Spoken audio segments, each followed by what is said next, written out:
What's up, guys? Welcome back to the channel. Here we are with another reaction, and in this one we have British people don't know how old their food is.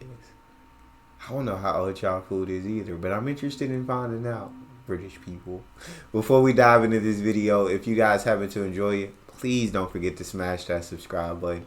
Give the video a thumbs up, and if you'd like to support the channel by becoming a member, just hit that join button, and those exclusive benefits are all yours. Let's find out how old y'all food is. British people, you guys don't know how old your food is, and we need to talk about it. Hi everyone, it's me.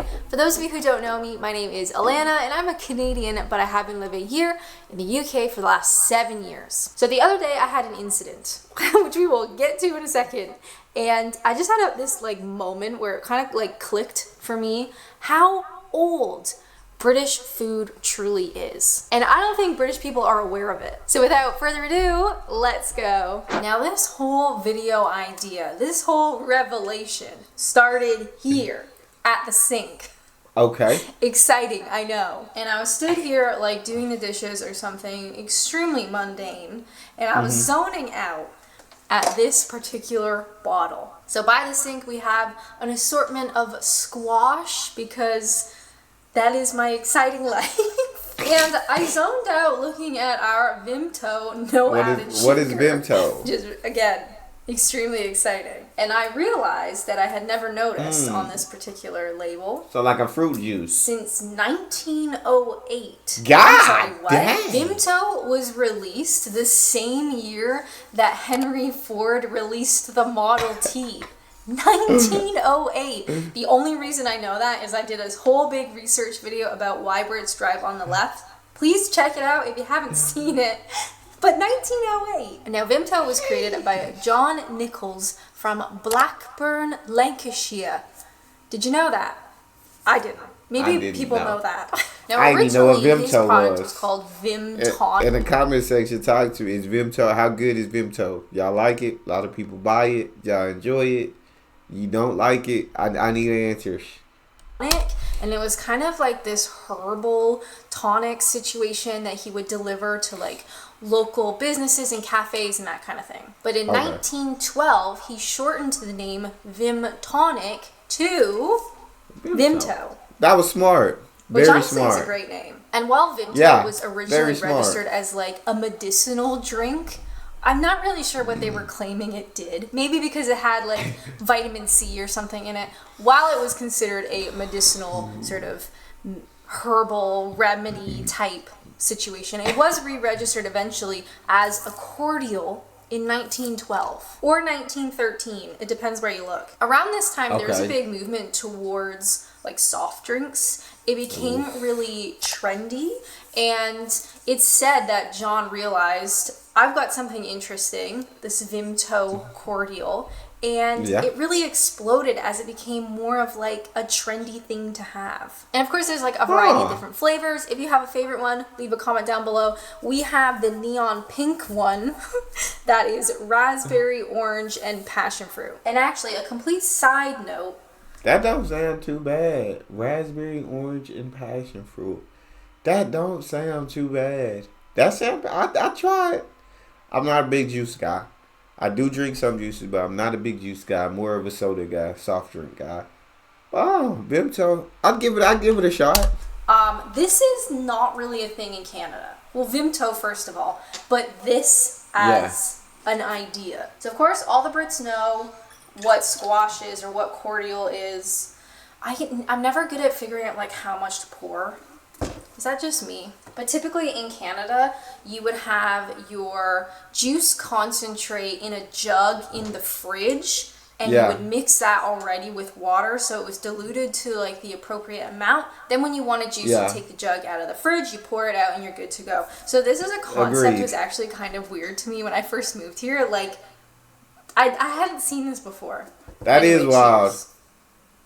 This particular Vimto, to me, tastes exactly like a Canadian Blue Freezy.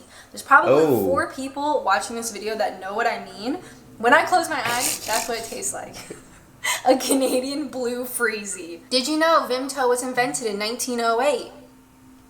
I'm really hopeful that you didn't know that because I was really shocked. Now, Vimto is actually the most recent British product we are talking about today. That was 1908. Oh, Lord. We are moving back in time to 1881 for, can you guess? That? No. I love her kitchen. Golden syrup. Now, as a Canadian, when I see this in the shop, I immediately think it looks incredible. It looks historical. It looks traditional. There's something majestic about it. When I'm looking at it on the screen, there's something majestic about the product. Lyle's golden syrup. So what is it, like a corn syrup? Is it like an actual syrup, like pancakes, or okay? It's just a really cool looking product just on the face of it. Now, before we can get to golden syrup, we have to talk about Abraham Lyle, born in 1820 in Scotland. How many Scottish people are watching? Hi, how's it going? Now, there's a couple of stories online on how we got to golden syrup. One of them being that in 1863, Abraham became the owner of a sugar refinery as part of a debt. And he became aware that they would often use some of the byproduct of their refining business and give it to pigs, basically. It was like a really cheap pig food.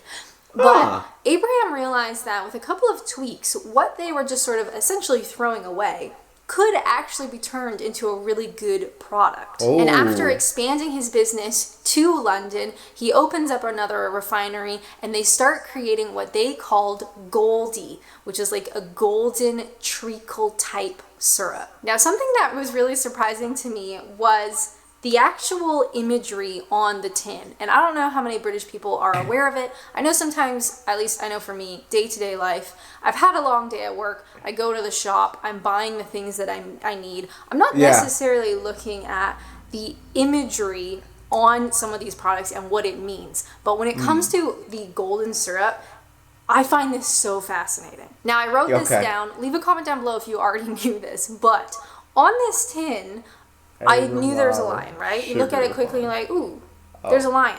I didn't realize that it is a dead and rotting carcass of a lion. Oh, dang. I'm reading all the sentences. I'm reading all the words. And I didn't notice that either. Lord, you put a dead carcass of a lion with flies around on the label? Oh, y'all different over there. Okay. Yeah, that one's new to me. That's crazy. Out of the strong came forth sweetness. A rotting carcass of a lion with flies. Delicious. And of course, it has the slogan, out of the strong came forth sweetness. But what does that mean? Now, apparently this is in reference to a biblical story involving Samson. During his journey, he killed a lion, and when he passed the same spot on his return, he noticed that a swarm of bees had formed a comb of honey in the carcass. Yum. Samson later turned this into a riddle and said, out of the eater came forth meat, and out of the strong came forth sweetness. Now, it's not... I love that.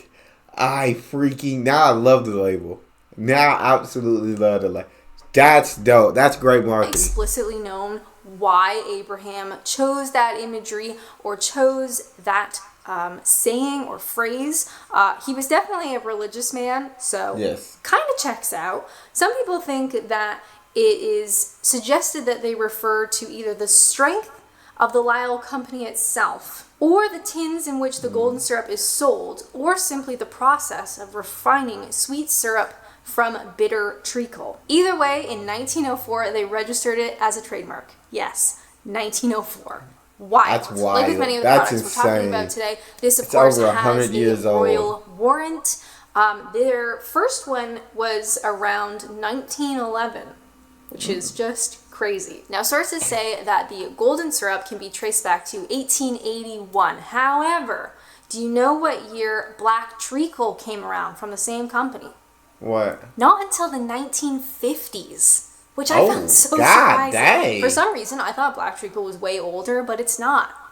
The more you know. In 2006, the Guinness Book of World Records recognized the Lyle's Golden Syrup as Britain's oldest branding and packaging for this beautiful tannin. Almost dropped it. I bet you if you dropped it, it wouldn't even matter. It's so solid. The floor would probably be dented, though. As we continue our walk down memory lane, going further back in time, we are now 171 years ago. Do you know what product we're going to talk about? No. Guess now. Quickly. Fox's Biscuits. Now, I only recently discovered the jam and cream Fox's Biscuits. Oh my God. Why didn't anyone tell me about these earlier? I had to live in the UK for like 6 years before I tried these. And it seems only right to have one while we talk about it. Cheers. Okay, hold on. Almost there. Okay, so in my haste, She said, I got to eat it off. I got to eat you can't just have a bite. You got to have another bite. And then another bite. And then at that point, you got to finish it. You can't ripped the most important part of this package. Fox's favorites since 1853. Now, that would be 170 years ago. I heard that it was 1852. Give or take a year. Now, Fox's Biscuits were actually founded in the family home in Batley, West Yorkshire. Sorry for the accent, I can't help it. And Batley is probably not pronounced that way. So if anyone is from that town, I'm very sorry. Now, Fox's Biscuits were not actually founded by Mr. Fox himself. His name was actually Michael Spedding. Again, probably not saying that properly, but his daughter married a man with the surname Fox. And I guess he just liked that name better. And to be fair, it's an easy name to say. Now, the terraced home where this was founded in Batley on Whitaker Street, wow, full of mispronunciations in this video. That house still stands today. To be fair, I didn't actually experiment with Fox's Biscuits when I first moved here for a long time. I'm not really sure why. I just kind of I just didn't try them. And it was such a shame because these ones in particular, the jam and cream, oh my God. If you are watching this video and you've never had these, please, I'm going to eat the rest of these in between takes. So... They're really good. Now, a few years... they do look really good. Like, the jam raspberry on top with the cream, vanilla cream in them. I mean, that just sounds like a magical cookie or biscuit. I would definitely kill that. 4 Fox's Biscuits are created. We are in 1837. 2 pharmacists create something. Okay? Something that is quite possibly the worst thing to pronounce ever. Worcestershire sauce. Worcestershire sauce. Worcestershire. What's interesting with this? I know I probably say it wrong, but it's just my easiest way of saying it. So I'm gonna just go with it. Is Worcestershire sauce. Worcestershire sauce. Yeah. Is they actually invented something. So biscuits, of course, were already invented. Foxes didn't invent biscuits. Now, of course, they invented different flavors and different varieties, but they didn't invent the biscuit itself. What's interesting with this story is that these 2 men invented this thing from nothing. That's or nothing crazy. Good, at least. They themselves also had kind of difficult names to pronounce. So we're talking about John Wheely Lee and William Henry Perrins. Not sure about that one. I would think the story of how they created their first W sauce in 1837. There's loads of stories online, but the one that circulates around the most is this. Allegedly, when they first mixed their ingredients, their first batch, it tasted so bad that they basically could not use it. So they bottled it up, stored it, put it away in a cellar, and just forgot about it. Now, over a year later, they were looking to free up some space. They come across this barrel. No way. They tasted it, and they realized how good it was now. So because the sauce was given time to mellow out, to ferment, it turned into Worcestershire sauce. That's insane. And while I can't say that I use the sauce often, maybe on like a Welsh rarebit, you like a little bit of that, or you're making like a shepherd's pie, that can be really nice. I don't use it that often, but when you do need it, it definitely makes a difference. Worcestershire sauce. Is that right? Worcestershire sauce. Worcestershire sauce. Worcestershire sauce. Worcestershire. Worcestershire. Worcestershire. Worcestershire. Worcestershire sauce. Worcestershire sauce. Worcestershire. Worcestershire. All right, let's move on. Now we are Let's so move close to this next British product. That's crazy to think about, though, because how many people would, after years gone by, like, they tasted originally absolutely awful, and then the years gone by, how many people they just stored it in, I guess, the basement or whatever, how many people would then taste it again after a year has gone by? How much people would think to taste it? I would have never tried it again. I would have been like, I'm not trying that, but... You never know where the next great invention is going to come from and how it's going to go. Being 200 years old.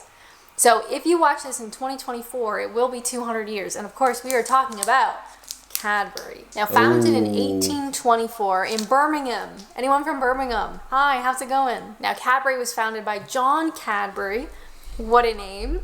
Eventually, his brother became involved, Benjamin, and he also brought in his two sons, Richard and George. Now, in 1905, it was actually George Jr. that invented dairy milk, which, in my humble opinion, is probably my favorite chocolate. I'll go out on a limb and say it. Their recipe used a higher proportion of milk than any other chocolate on the market, and in less than 10 years, it became Cadbury's best-selling product. So thank you, George Jr. Dang. Cheers. Yeah, I'm more of a Snickers Cadbury man was founded myself. in 1824, it took no time at all. 1854, they got their first royal warrant. Personally, I much prefer dairy milk. I much prefer Cadbury products to, say, Galaxy. Leave a comment down below. Cadbury versus Galaxy. In any case, it is far better. Who y'all taking? Who y'all take? Cadbury, Galaxy? Who y'all taking? Anything you can get in Canada. Even Cadbury that is sold in Canada is typically like the North American recipe, which is not good. The only time you can get real Cadbury is if you buy like the actual imported Cadbury from the UK, which you can do. It's extremely expensive. You have to like go to a British shop or you go to like the British section of a supermarket to get this specifically imported stuff, because the stuff that they sell in Canada and in America, it's not even close. But it is wild that such a old product, nearly 200 years old, such a British historical product, is available everywhere. Go to your local shop. You're going to have Cadbury. And I just think that is absolutely incredible. You're basically eating history. Now, you're basically eating history. It is insane to think that something 200 years old, it's lasted the test of time and it's still so beloved today. Like, people are still loving it. It's like, how long will people continue eating it? Maybe to the end of time. 200 years is a long time. Now, what possibly could be older than Cadbury? Coffee. Do you have any idea? Tea. Hold that about your head for a minute. Tea. Did you guess Twinings? And yes, I always want to say Twinnings. Now, do you have any idea how old Twinings is? Because I certainly did not.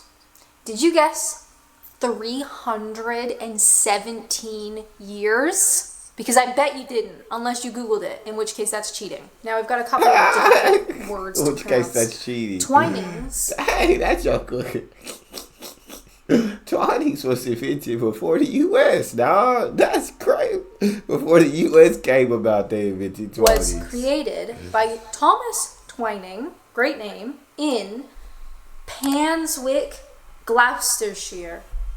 Gloucestershire. I think it's Gloucestershire. It doesn't matter. I probably both wrong. Now, Thomas opened the first ever tea room in London in, guess what year? I already forgot. 1706. Which sounds like a made-up number. And the logo was created in 1737.